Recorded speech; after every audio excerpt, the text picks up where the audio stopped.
Eu quero te convidar a abrir a sua Bíblia no livro de Atos, no capítulo 2. Nós vamos estar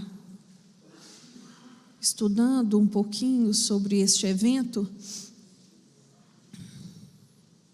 a marca do que aconteceu ali na vida dos homens e das mulheres que ali estavam. Nós estamos aí nessa linha de estudos, de parceria, e algumas das lições que nós já vimos têm enfatizado essa parceria entre homens e mulheres no ministério. Você pode até pensar assim, mas por quê? Nossa igreja, por exemplo, não tem essa distinção e essa discriminação, mas ainda hoje existem várias denominações em que a mulher ela é apta a aconselhar, ela é apta a cooperar, ajudando nos eventos da igreja, mas ela não é apta a ensinar e muito menos pregar.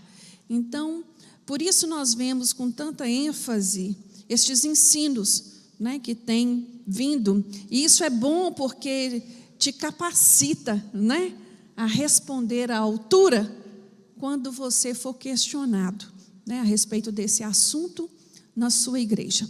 Atos capítulo 2, todos abriram?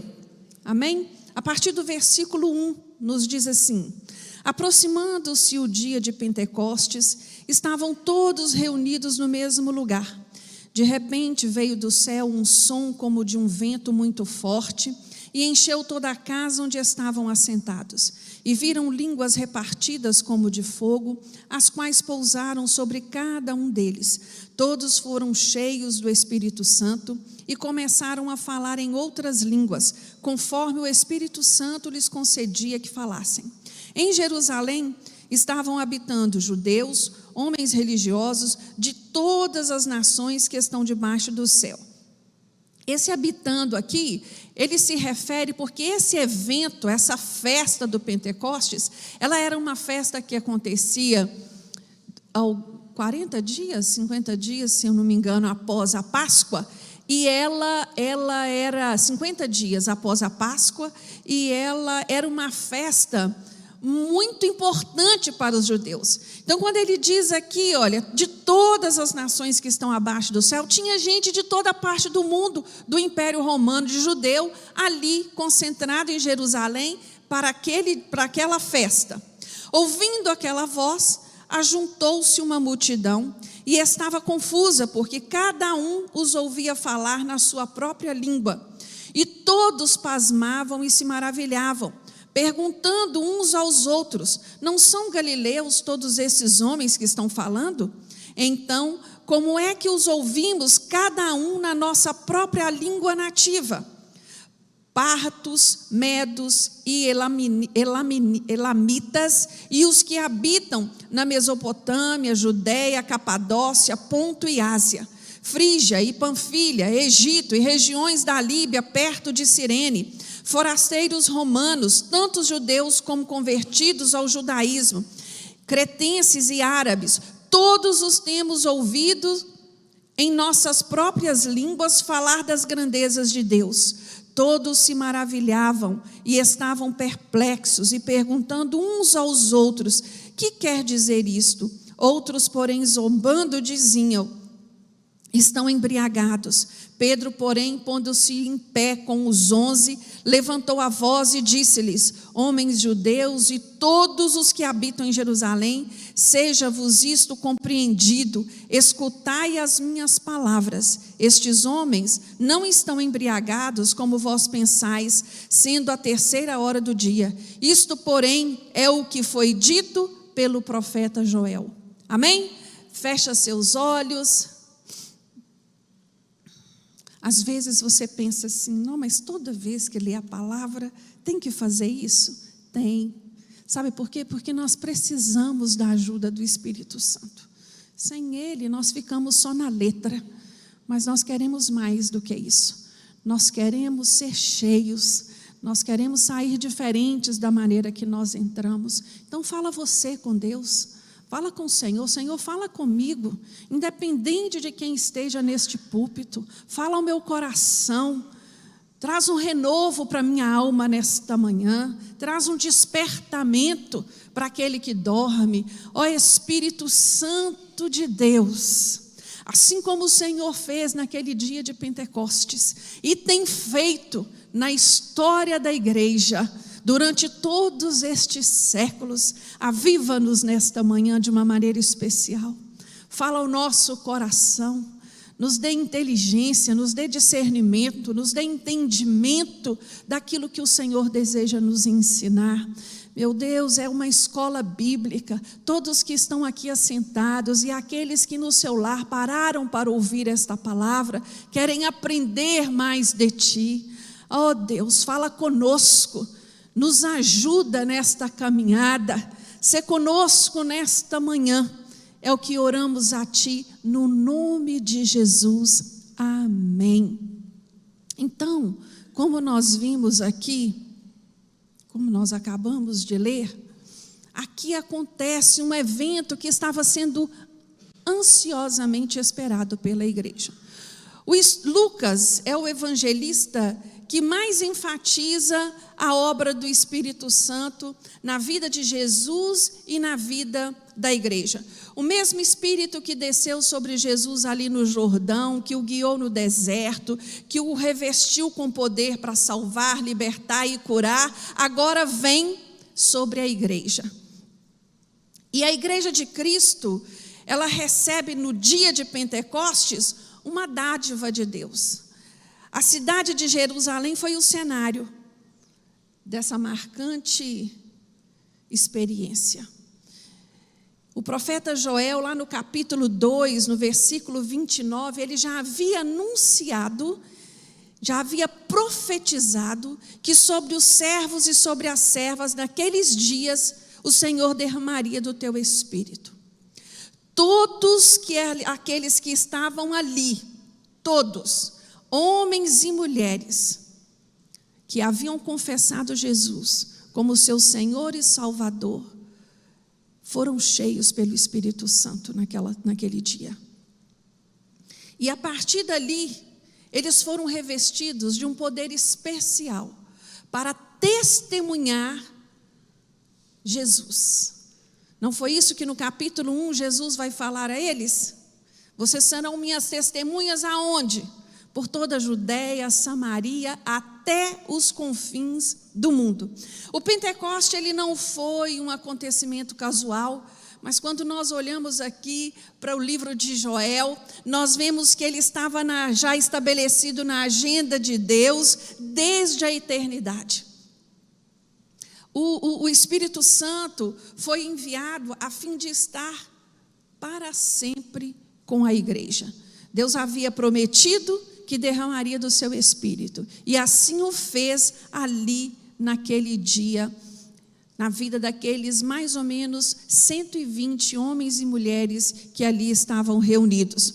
Com essa experiência, eles teriam grandes privilégios e responsabilidades na vida espiritual, né? A ação do Espírito Santo sobre a vida deles, ao mesmo tempo que daria a eles a oportunidade de ver sinais e maravilhas da parte de Deus, né? Eles também teriam que revelar, pregar as grandezas de Deus. E ali, naquele povo reunido, se você voltar a um capítulo, né? Você vê que havia uma expectativa. No capítulo 1, versículo 14, diz que todos esses perseveravam juntos em oração e súplicas, com as mulheres, com Maria, mãe de Jesus, e com seus irmãos. Esse foi um período, né, que os seguidores de Jesus se dedicaram continuamente em oração, aguardando a promessa que Jesus faz a eles ali poucos minutos antes de ascender aos céus. Eu vou, mas eu enviarei o Consolador, eu enviarei aquele que vai capacitá-los, aquele que vai direcioná-los. Aqui, homens e mulheres aguardavam com expectativa o Consolador prometido por Jesus, e entre essa subida, foi um pequeno período de tempo entre a subida de Jesus e a vinda do Espírito Santo. E como nós lemos aqui, tudo que foi visto ali não foi só ouvido, nem só experimentado, também foi visto. Aquele milagre, ele foi algo único. Só aconteceu ali, naquele dia.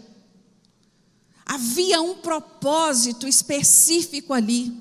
Aquela igreja precisava ser revestida do poder.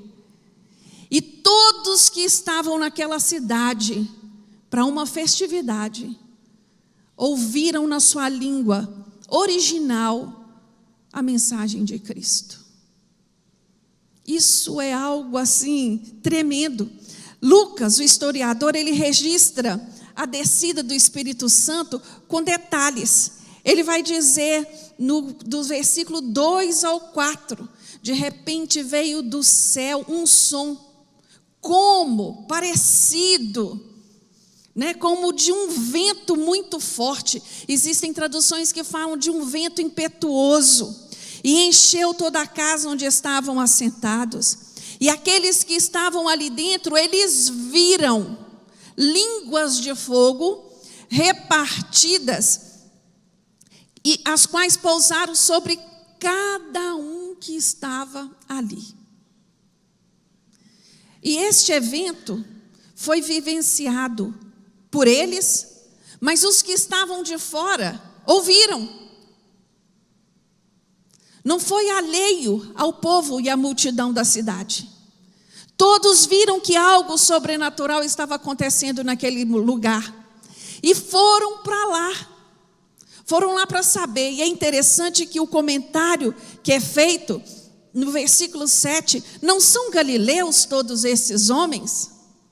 Esse comentário, você vê aí um tom de crítica, um tom de desprezo.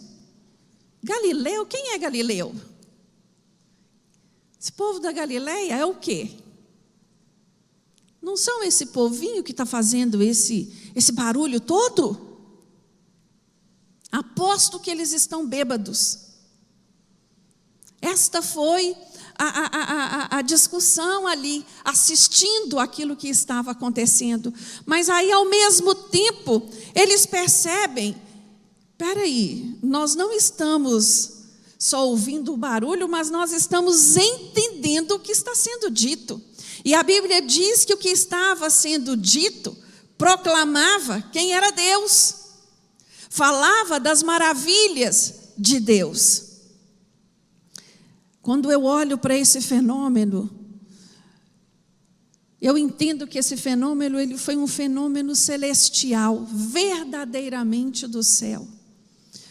Ele foi incontestável, ele foi eficaz, porque ninguém pôde desfazer os seus feitos, os seus resultados. O Espírito Santo está com a igreja até o dia de hoje. Foi definitivo, ele veio para ficar.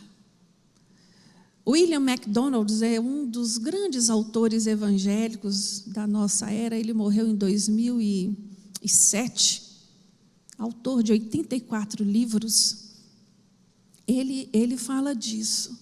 Ele fala que esse evento, quando Deus envia o Espírito Santo, ele envolveu o som para ouvir, o cenário para ver e um milagre para experimentar.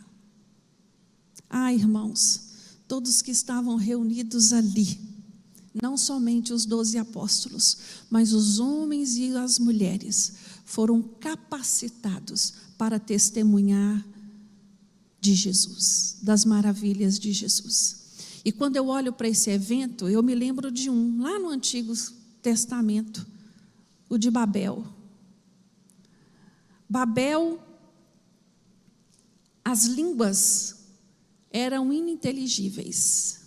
Aqui, no Pentecoste, havia uma interpretação. Todos entendiam, cada um na sua língua. Você viu a lista de povos que estavam ali reunidos? Não é um nem dois, eram vários. Em Babel, houve dispersão. Quando eles começaram a falar em outras línguas, ninguém se entendia. E o povo, cada um foi numa direção. Aqui não, aqui no Pentecoste, houve o quê? Houve ajuntamento. Todos que ouviram, vieram para agrupar ali. Vieram para entender o que estava ali. Queriam saber do que estava acontecendo ali. Babel foi resultado de rebeldia. Pentecostes foi resultado de oração contínua. Ah, que coisa linda. Em Babel, os homens enalteciam a quem? A si próprios, as suas obras. Em Pentecostes, o enaltecido era Jesus, os seus feitos. Então, nós não podemos tomar este evento como algo corriqueiro, algo comum, como algo sem importância para a vida da igreja. Lucas destaca que esses 120 homens e mulheres ali reunidos receberam habilidades especiais, sobrenaturais, para testemunhar de Jesus. Antes, eles eram tímidos. Antes, tinha a barreira da língua. Antes eles tinham limitações, inseguranças, mas agora não. Agora eles estavam capacitados pelo Espírito Santo de Deus a proclamar o Evangelho de Jesus por toda parte do mundo. Irmãos, olhamos para nós, quando nós chegamos na igreja do Senhor, nós chegamos acanhados, tímidos, vergonhosos, inseguros. E à medida que vamos dando lugar para o Espírito Santo de Deus nos encher, nós vamos sendo tomados de uma autoridade, de um desejo de testemunhar Jesus, de uma vontade de falar daquilo que Ele tem feito na nossa vida, daquilo que Ele é para mim. Isso você pode até pensar que é coisa da sua cabeça, mas não. Isso é a presença do Espírito Santo de Deus na sua vida. É Ele que faz estas coisas. E nós vamos ver aqui a obra do Espírito Santo a partir daquele dia. O que Ele fez na vida de cada um, né? E tem feito até o dia de hoje. O que seria da igreja se não fosse o Espírito Santo de Deus? Onde estaria a igreja? A palavra de Deus nos fala em Romanos 8:1 que se o Espírito daquele que dentre os mortos ressuscitou Jesus habita em vós, aquele que dentre os mortos ressuscitou Cristo Jesus, vivificará também os vossos corpos mortais pelo seu Espírito que em vós habita.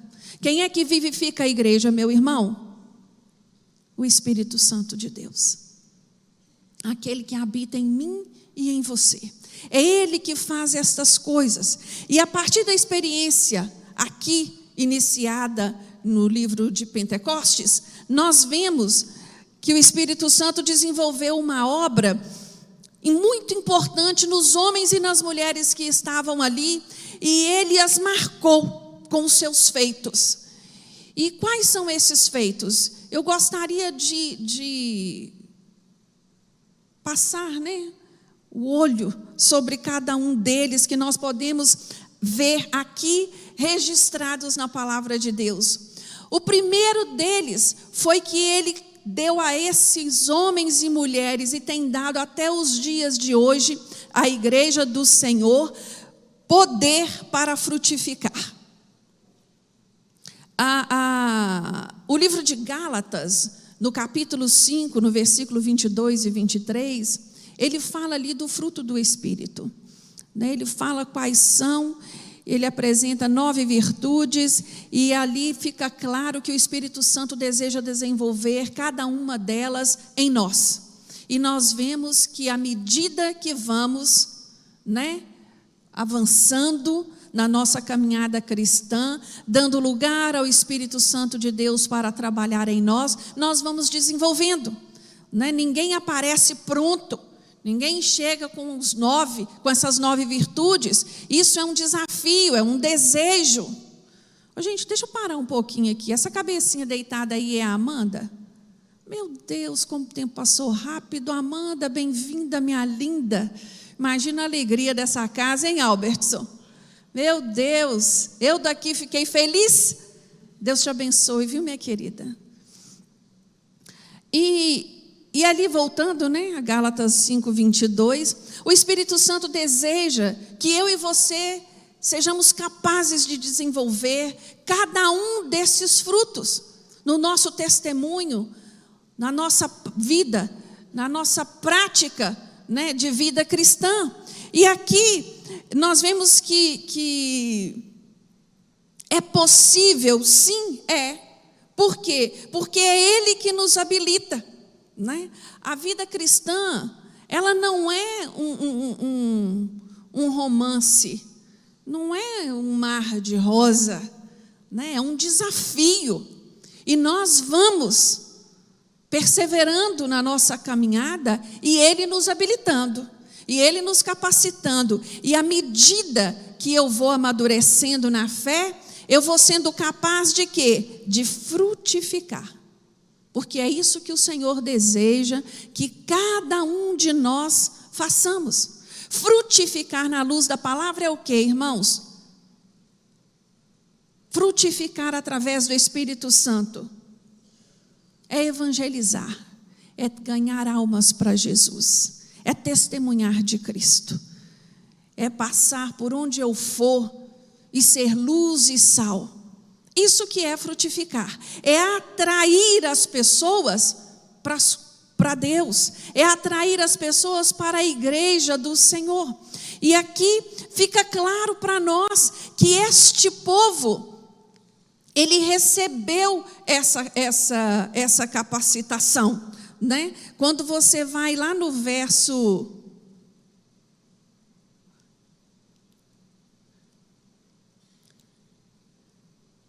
a partir do versículo 42, ele vai falando que Deus ia trazendo, né? Ia agregando pessoas ali.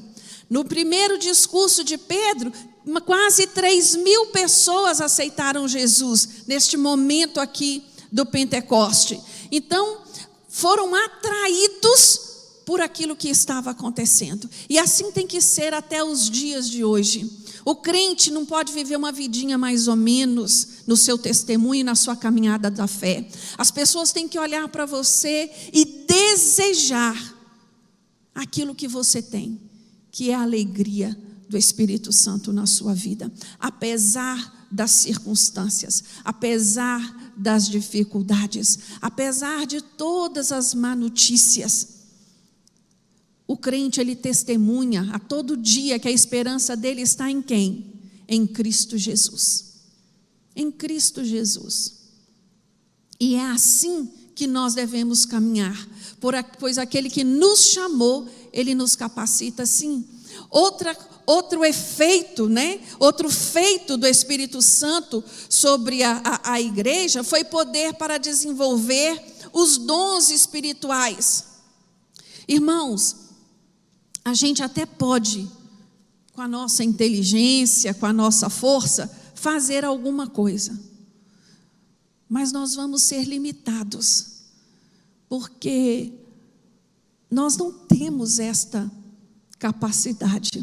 A palavra de Deus fala que a sabedoria, ela é dom de Deus. Então, sabedoria não é um conhecimento adquirido. Eu preciso do Espírito Santo de Deus na minha vida, eu preciso desse revestimento sobre a minha vida, para eu ter condições de desenvolver os dons espirituais. E os dons, a palavra de Deus nos fala que o Senhor os distribui, que o Espírito Santo de Deus os distribui como Ele quer e a quem Ele desejar. Então, às vezes não é algo que eu quis tanto, não é algo que eu esperava tanto. Quando eu olho para mim, para a minha vida, que eu olho para trás, para a minha caminhada, até onde o Senhor me trouxe, eu fico pensando o que Deus foi delimitando e fazendo na minha vida para que eu chegasse aqui nos dias de hoje. Porque é Ele que faz, Ele vai capacitando, Ele vai nos dando ferramentas, Ele vai nos ajudando e vai nos levando a esse entendimento. E isso é maravilhoso, ter a oportunidade de desenvolver os dons que o Senhor te deu. Nessa manhã eu queria te falar, cada um de você aqui sentado tem um dom. Talvez você ainda nem descobriu qual seja, mas ore ao Senhor, peça a Ele, fala: meu Deus, para que o Senhor deseja que eu faça na sua obra? O que o Senhor espera de mim na sua obra? Eu vou cozinhar, Zezé? Eu vou cozinhar. Não é não? Esse é um dom que Deus me deu. Ah, não, o dom que Deus me deu foi vender os ingressos da feijoada, não é não, Meire? Eu vou vender. Né, Inês? Gente, essa Inês é uma vendedora de mão cheia. Deus te abençoe no seu dom. E assim nós vamos. O meu dom é consolar, eu vou consolar. O meu dom é o quê? É ajudar, eu vou ajudar. Cada um de nós temos um dom. Não adianta você dizer assim: eu prefiro ficar quietinho no meu canto, eu prefiro assim, eu gosto assim. Não foi para isso que o Espírito Santo de Deus te capacitou. O tempo de ficar no banco existe. O tempo de ser tratado, o tempo de ser curado. Mas aí vem o momento de frutificar, o momento de desenvolver os dons espirituais, o momento de ter uma vida de oração. Irmãos, é um dom. Ter uma vida de oração não é uma coisa simples. Você precisa desejar isso para a sua vida diariamente. A palavra de Deus nos fala que o Espírito Santo é Ele que nos ajuda a orar. É Ele. Nós precisamos desse auxílio. Às vezes, nós na nossa dor, na nossa tristeza, na nossa angústia, nós nem sabemos o que dizer, mas Ele intercede por nós, com gemidos inexprimíveis. A nossa igreja tem várias reuniões de oração, eu não me canso de falar isso. Venha fazer parte de um desses horários. Orar é o que impulsiona o crente.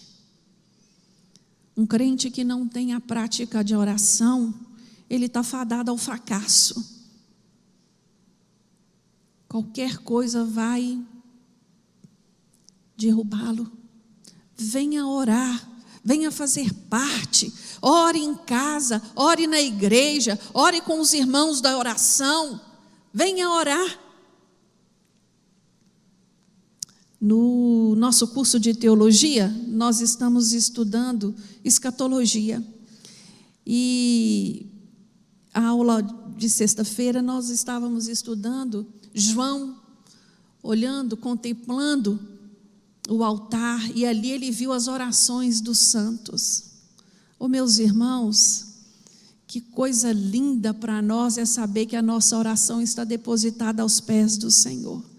Cada uma delas que ainda não foram respondidas, elas não foram esquecidas, elas estão ali guardadas para o momento certo chegar até a mim e até você.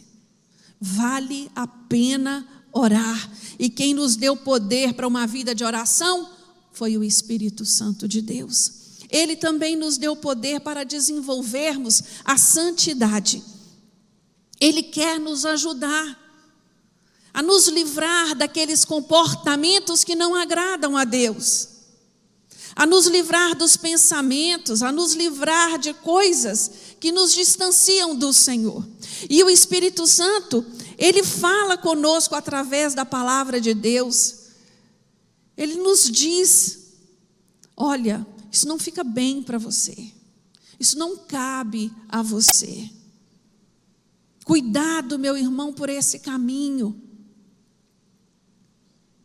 Quando nós estamos aqui estudando a palavra de Deus, os que estão no templo, os que estão nos assistindo, é uma oportunidade que o Espírito Santo dá a cada um de nós para ouvir o desejo de Deus para a nossa vida, para nos ensinar nessa caminhada. E meus irmãos, eu não estou falando aqui de usos e costumes, não estou falando de nada disso. Eu estou falando de vida santa com o Senhor, no padrão da sua palavra. O que Ele espera de mim e de você, no meu caráter, na minha postura, no meu falar. Esses dias eu vi uma pessoa na internet dando um depoimento de Deus, falando do dom que Deus tinha dado e tudo, e junto daquela conversa sai um nome desse tamanho. Aí eu fiquei pensando comigo: do mesmo poço sai água limpa e sai água suja? Sai? Não. Nós não podemos nos deixar enganar dessa forma, não. É a verdade que liberta você e a mim. E eu preciso conhecer essa verdade para eu não ser enganado desta forma. E a palavra de Deus é clara ao dizer que sem santidade ninguém verá a Deus. Eu preciso desejar isso na minha caminhada cristã. Eu preciso querer isso. Eu preciso falar com Deus: Senhor, eu quero ser transformado. Senhor, tira de mim tudo aquilo que não te agrada. E ir mudando, não é só falar, e ir agindo, e ir caminhando. Isso é o Espírito Santo de Deus, é dar lugar para a sua ação na minha vida e na sua vida. E o último feito que eu listei sobre o que o Espírito Santo fez na vida daqueles homens e mulheres, e tem feito até os dias de hoje, na vida dos homens e das mulheres que têm proclamado Jesus como Senhor e Salvador da vida delas, é uma capacitação para pregar o Evangelho.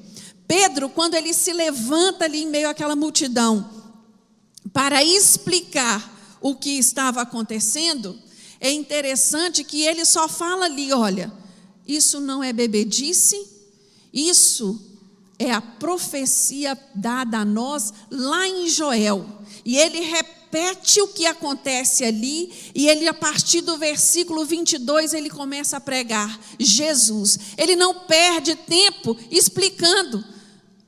Menino, menina, vocês precisam ver o que aconteceu. Nós estávamos lá dentro, daí a pouco veio um barulho de um vento, daí a pouco quando nós... Não. Ele não perde tempo. Sabe por quê? O milagre, ele atrai, mas o milagre não é a palavra. O milagre chama a atenção, mas o milagre não é o fim. A finalidade é a pregação da palavra. E aqui Pedro começa no versículo 22: homens israelitas, escutai estas palavras. Jesus de Nazaré foi homem aprovado por Deus entre vós com maravilhas, prodígios e sinais que Deus por ele fez entre vós, como vós mesmos bem sabeis. Este homem vos foi entregue pelo determinado propósito e conhecimento antecipado de Deus, tornando-o vós o crucificastes e matastes pelas mãos de ímpios. Deus, porém, o ressuscitou. E aqui ele começa a listar quem é Jesus. E no final disso, ele vai dizer: olha, portanto, saiba com certeza todo Israel, que a este Jesus a quem vós crucificastes, Deus o fez Senhor e Cristo. E ali, ele finalizando o seu sermão, as pessoas que estavam ali reunidas se encheram de temor e perguntaram para Pedro: o que nós podemos fazer? Nós queremos seguir, o que nós podemos fazer? O que nós vamos fazer agora? E a palavra de Deus nos fala no versículo 41, que quase 3.000 pessoas se converteram nessa pregação. O que foi que atraiu? O milagre. Mas quem fez eles converterem, se arrependerem dos seus maus caminhos? A pregação, a palavra. Então, pregar a palavra de Deus, ela tem que ser a essência da nossa vida. Eu não preciso de título para isso. A pregação de Pedro, ela foi cristocêntrica. Ele não ficou comentando fatos.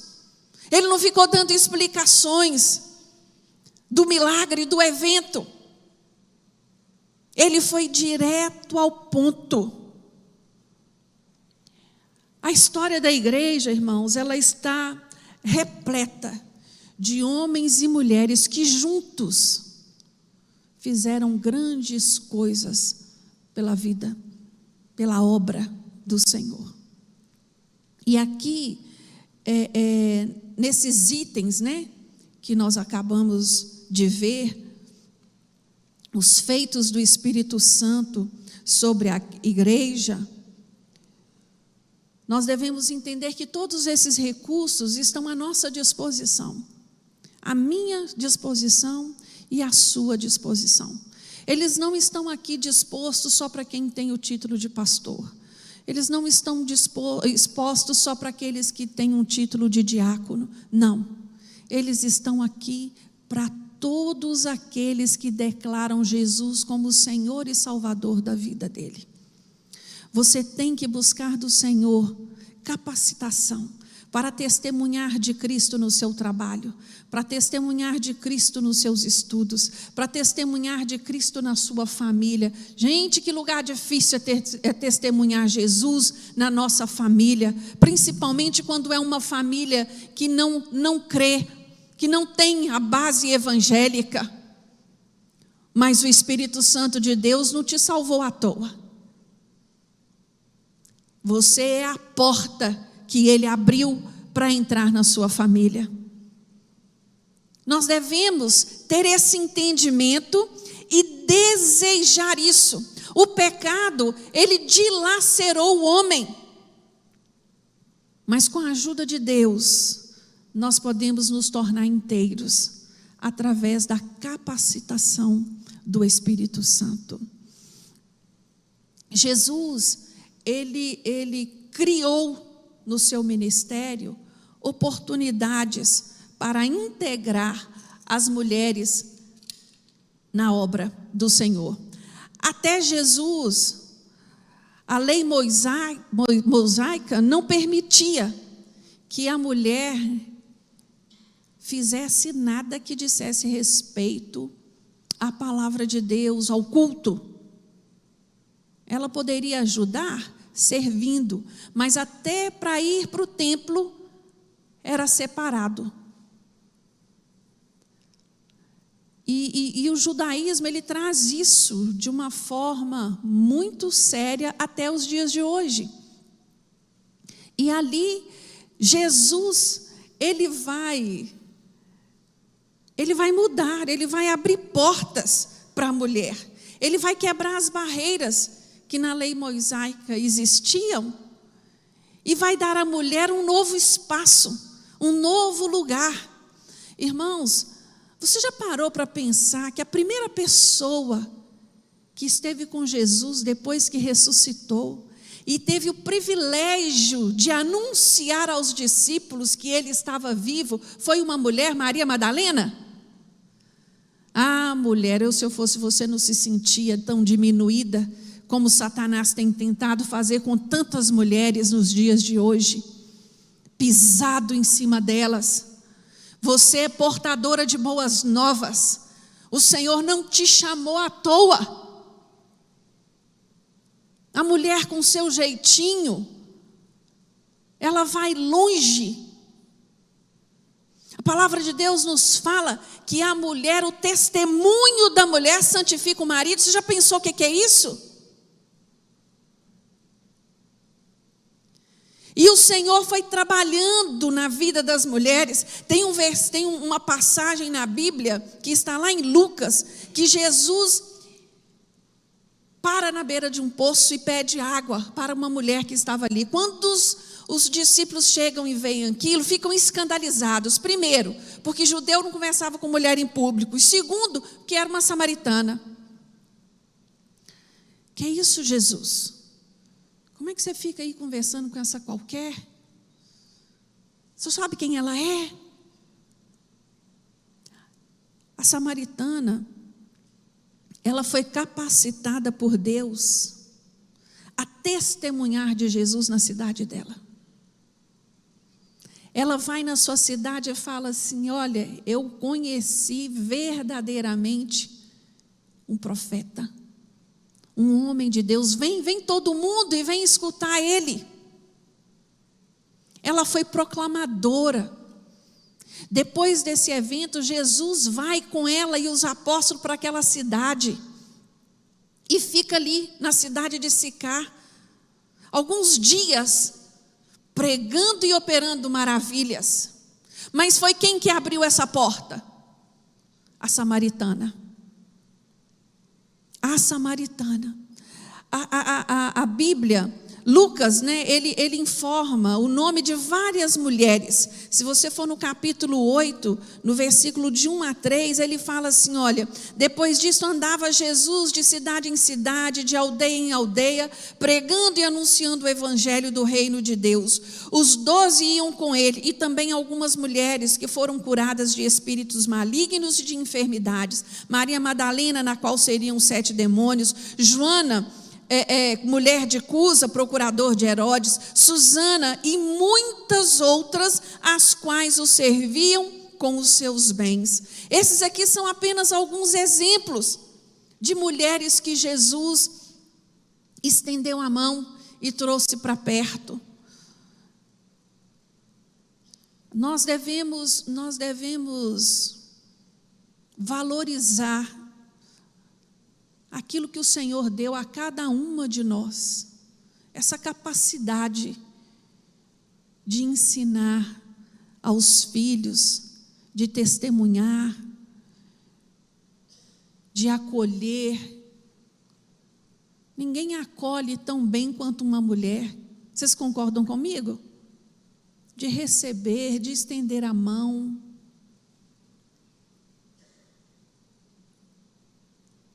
Nós precisamos ser essa ponte que une. Eu falo muito que a esposa, ela é a ponte que une o pai aos filhos. Não é assim? Às vezes, quando o pai ouve de primeira mão assim, é assustador, mas aí a gente vem e explica, né? A gente dá os detalhes, a gente fala com calma, e ali abranda o furor. Não é isso que a mulher faz? Na igreja também, irmãos. É esse o nosso papel, de fazer ponte, de observar, de perceber, de ajudar, de estender a mão, de dar uma palavra. Esse é o papel que Deus colocou na vida da mulher. E se a mulher foi chamada para pregar, que ela pregue. Se a mulher foi chamada para administrar, que ela administre. Se ela foi chamada para ensinar, que ela ensine. Porque quem chamou é aquele que capacita. Amém? Indo para a conclusão do nosso estudo,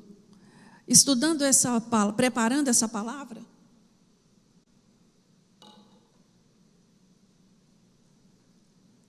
algumas perguntas vieram ao meu coração e eu gostaria de desenvolvê-las, né, com vocês.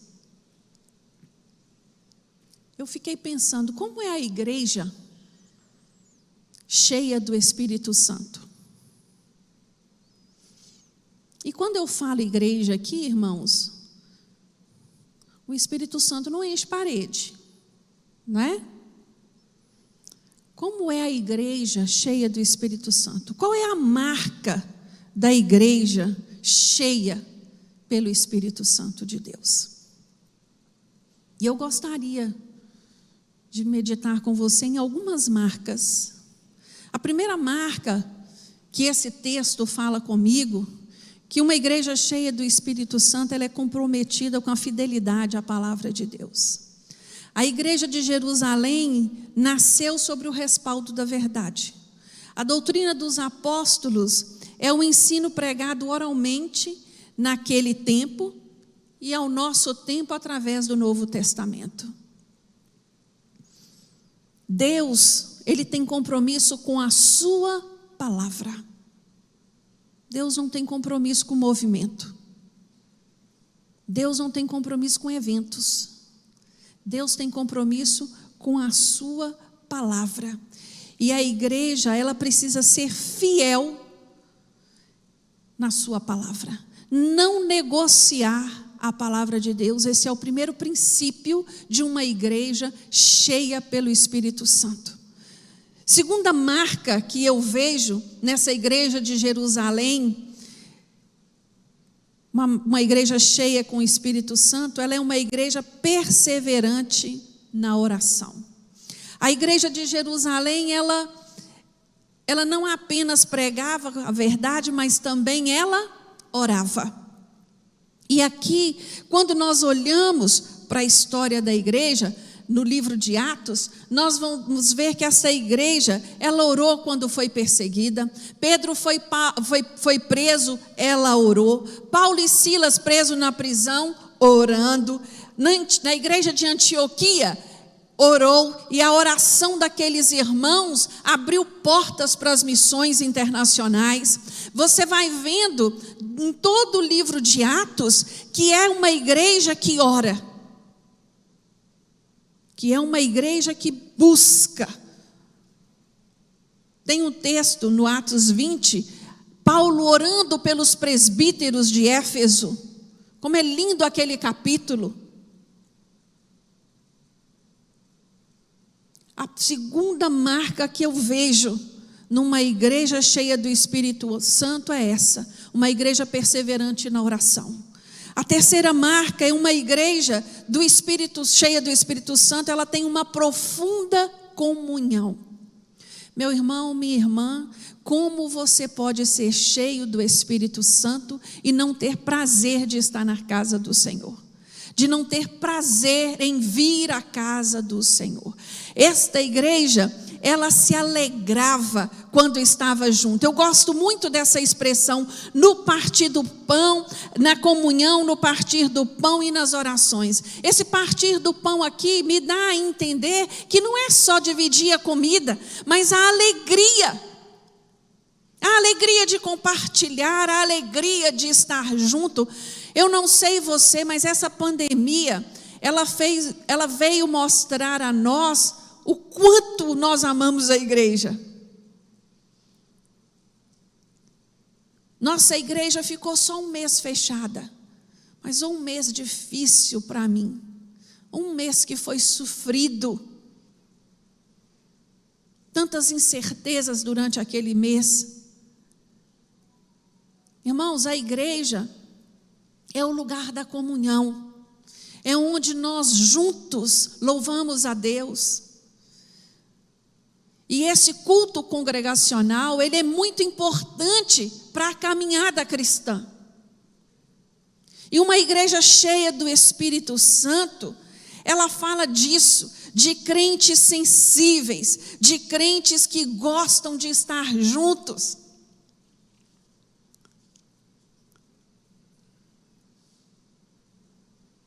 A quarta marca que eu vejo nesta igreja cheia do Espírito Santo de Deus é que ela adora a Deus com entusiasmo.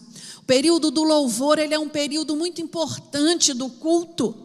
Não fique disperso na hora do louvor, não fique olhando no celular, não fique lendo o boletim, não fique olhando para o teto. O louvor é aquele momento em que você prepara o ambiente para receber a palavra.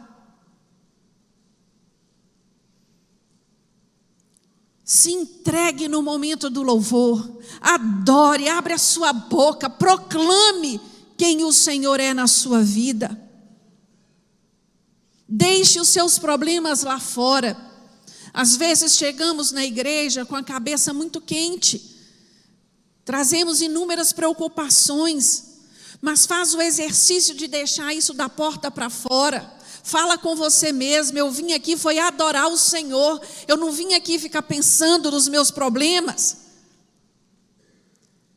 E você vai experimentar o que Deus vai fazer na sua vida. Ele vai te surpreender. A quinta marca que eu vejo de uma igreja cheia do Espírito Santo é que ela experimenta os seus milagres. É uma igreja onde o povo tem reverência. É uma igreja onde tem compreensão da santidade de Deus. É uma igreja que não vem ao culto só por vir. Ela sabe o que significa fazer isso. Ela sabe a importância disso. Irmãos, quem conhece a santidade de Deus não brinca com as coisas de Deus. Deus, Ele é amor, mas Ele também é justiça. Deus é verdade, Ele não volta atrás. Seja desperto nesta manhã a conhecer a santidade do Senhor. E a sexta e a última marca que eu vejo nesta igreja, uma igreja cheia do Espírito Santo, é a simpatia dos homens e a bênção do crescimento numérico por parte de Deus. O versículo 46 fala assim: perseverando unânimes todos os dias no templo e partindo o pão em casa, comiam juntos com alegria e sinceridade de coração, louvando a Deus e caindo na graça de quem? Do povo. E todos os dias acrescentava o Senhor à igreja aqueles que iam sendo salvos. Essa igreja, ela é cheia da graça do Senhor. Ela é sal, ela é luz. Ela é referência no lugar onde ela está estabelecida. Ela atrai pessoas. É isso que uma igreja cheia do Espírito Santo faz. Ela cresce porque o próprio Deus envia esses números, esse crescimento.